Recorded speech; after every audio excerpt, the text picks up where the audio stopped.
بولیے کوئی ہم سننا چاہتے ہیں؟ ودا، یعنی ہم بیت اللہ سے الوداع لے رہے ہیں. طواف ودا کہتے ہیں اس کو. طواف ودا بھی واجب ہے. اب آپ کا سفر کب ہے؟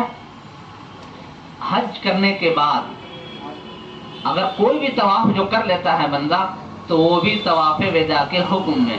اگر الگ سے نہیں بھی کر پائے تب بھی وہ کام چل جاتا ہے، نہیں واجب اس کے ذمہ باقی نہیں رہتا ہے. لیکن آدمی کو چاہیے کہ ہر دن مکۃ المکرمہ جائے اور وہاں پہنچ کر کے طواف کرے، زیادہ سے زیادہ وہاں پر وقت لگائے، رات بھر حرم شریف میں وقت گزارے، تہجد کا اہتمام وہاں کرے، تلاوت کرے، اور آخری دن جب آئے تو طواف ودا کرتے ہوئے گویا کہ کعبۃ اللہ کو ودا کہہ رہے ہیں.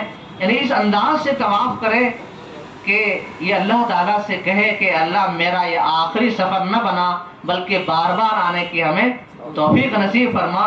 اور روتے بلکتے جیسے ایک بچہ بچھڑتا ہے اپنے محبوب ماں باپ سے، اس انداز سے آدمی کو وہاں سے جدا ہونا چاہیے. تو یہ وہ 5 دن ہے جس کی میں نے مختصر قدر تفصیل کچھ باتیں، اور بہت سارے باتیں رہ گئی. ظاہر بات ہے میں پوری باتیں نہیں بتا سکتا اور نہیں بول سکتا ہوں اس وقت، لیکن جو باتیں رہ گئی ہوں، آپ سوالات آپ کے آئے ہوں تو ہم انشاءاللہ اس کا جواب دیں گے.